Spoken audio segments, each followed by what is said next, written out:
नमस्कार, मैं हूं राम प्रकाश राय। संसद के सत्र में जो हंगामा था वो जारी है। संसद आज भी लोकसभा की कार्यवाही जो है शुरू होते ही स्थगित हो गई। 4 मिनट के अंदर कार्यवाही स्थगित हो गई। इस बीच में भारतीय जनता पार्टी की तेज तर्रार नेता मंत्री स्मृति ईरानी ने मीडिया से बातचीत की। मीडिया से बातचीत में उन्होंने राहुल गांधी को घेरने का प्रयास किया। राहुल गांधी पर उन्होंने कई सारे आरोप लगाए। वो जो मुद्दा था, जो लगातार भाजपा जिसको लेकर के आक्रामक है, उसी मुद्दे को आगे बढ़ाया स्मृति ईरानी ने। दरअसल वो राहुल गांधी के विदेश दौरे में जो तमाम सारे उन्होंने बयान दिए थे, उसको लेकर के उन्होंने राहुल गांधी को घेरने का काम किया। उन्होंने राहुल गांधी पर आरोप लगाते हुए ये बात कही कि जिस देश ने भारत को लंबे समय तक गुलाम बनाए रखा, उसी देश से राहुल गांधी जो है वो मदद मांग रहे हैं, मदद का आह्वान कर रहे हैं। उन्हीं विदेशी ताकतों के साथ में राहुल गांधी जो है वो लग करके और लोकतंत्र की धज्जियां उड़ा रहे हैं और उस पर उन्होंने जो है वो खेद भी व्यक्त किया।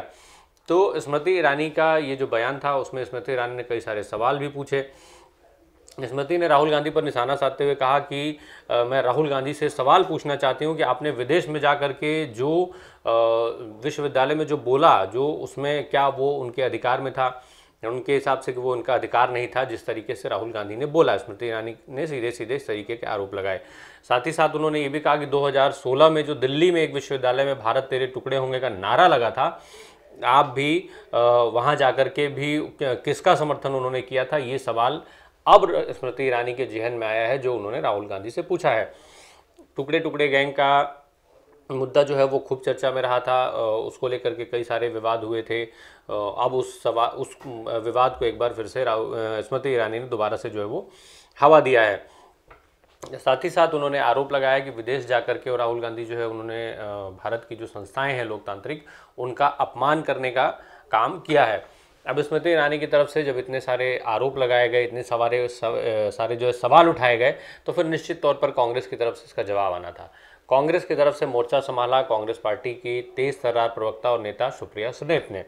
सुप्रिया सुनेत ने स्मृति ईरानी को लेकर के कई सारी बातें कहीं, कई सारे जो इनका आरोप था, उसके जो सवाल थे इनके, उसके एवज में उन्होंने कई सारे आरोपों के साथ दिन तारीख बताते हुए कई सारे सवाल जो है स्मृति ईरानी से पूछ डाले।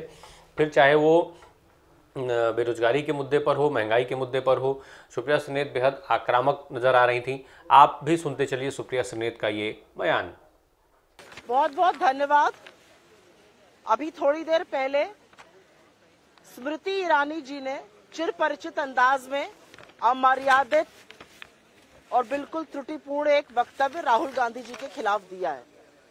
मैं उनकी व्यथा, उनकी वेदना समझ सकती हूँ। वो राहुल गांधी ट्रोल मंत्रालय की प्रमुख मंत्री हैं और वही काम वो पूरी शिद्दत से, पूरी लगन से करती हैं।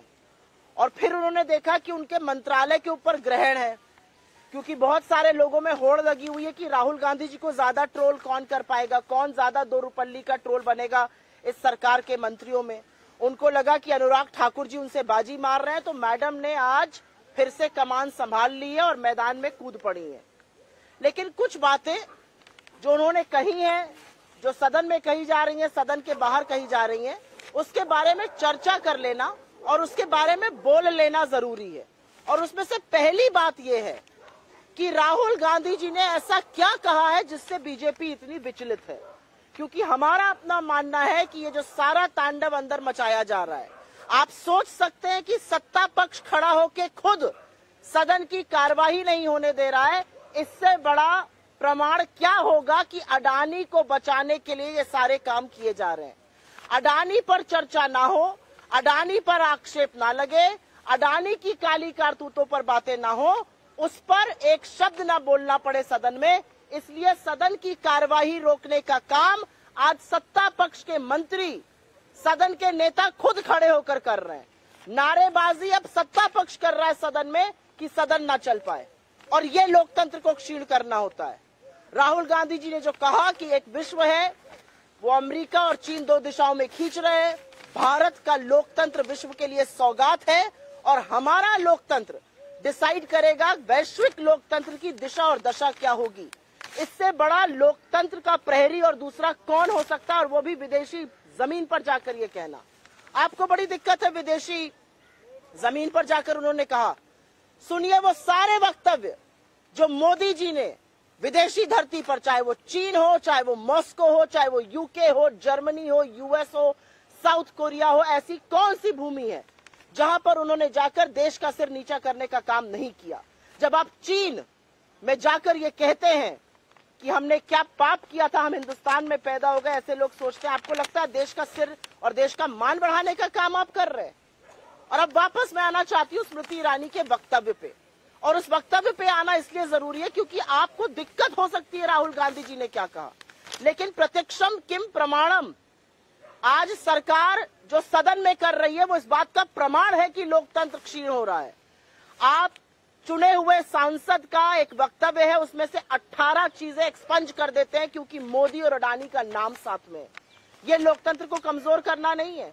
आप प्रतिपक्ष के नेता कांग्रेस के अध्यक्ष के बयान से नजर नहीं नजारों की बात करते हैं कि शेर को और तमामों चीजों को एक्सपंज कर देते हैं। ये लोकतंत्र का क्षीण होना नहीं है। अगर एक बेबाक पत्रकार सवाल पूछता है उत्तर प्रदेश में सड़कों की हालत पर, तो उनको गिरफ्तार कर लिया जाता है, और ऐसे तमाम उदाहरण है। ये लोकतंत्र का क्षीण होना नहीं है। चुनी हुई सरकारों को पैसे के बल पर, एजेंसियों के डर पे गिराना, ये लोकतंत्र को कमजोर नहीं करता है।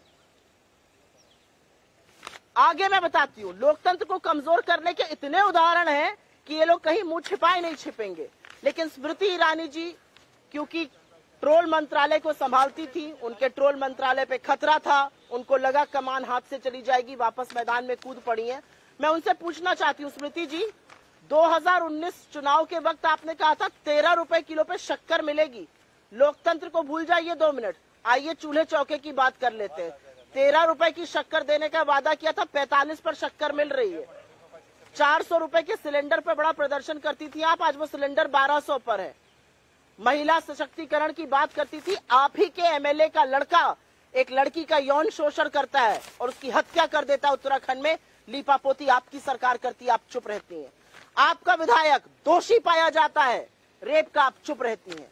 आपके नेताओं के ऊपर यौन शोषण के आरोप रखते हैं, आप चुप रहती हैं। तो ये सिलेक्टिव आउटरीच जो स्मृति ईरानी का है वो सर्वथा गलत है। और मैं एक बात जरूर बोलना चाहती हूँ, उन्होंने एक शब्द बोला, टुकड़े टुकड़े गैंग। इस देश का पहला टुकड़ा टुकड़ा गैंग तो सावरकर जी थे, और उन्हीं के लोग आज उसको लेकर चल रहे हैं। इस देश के 2 टुकड़े कराकर जिन्ना के साथ मिलकर सावरकर का काम था, और पाकिस्तान और हिंदुस्तान का बंटवारा। और ये सच है कि नरेंद्र मोदी जी आज भी वही काम कर रहे हैं। इस देश को भाषा के आधार पर, वेशभूषा के आधार पर, धर्म के आधार पर, जाति के आधार पर अगड़े को पिछड़े से लड़ाना, अगड़े को दलित से लड़ाना, हिंदू मुसलमान को लड़ाना। आपने तो मिजोरम और असम में गोलियां चलवाई हुई हैं, आपने कर्नाटक और महाराष्ट्र को भिड़ाया हुआ है। अगर ये टुकड़े टुकड़े गैंग नहीं तो असली टुकड़े टुकड़े गैंग के सदस्य और सरगना तो खुद रूलिंग एस्टैब्लिशमेंट और प्रधानमंत्री मोदी उसके लीडर है। मेरा अपना मानना है कि भारत के लोकतंत्र को बचाना हम सबका कर्तव्य है, मीडिया का कर्तव्य है। और भारत के लोकतंत्र की जिस तरह से धज्जियां सदन में और सदन के बाहर भारतीय जनता पार्टी उठा रही है, वो अपने आप में प्रमाण है कि किस तरह से लोकतंत्र कमजोर हो रहा है।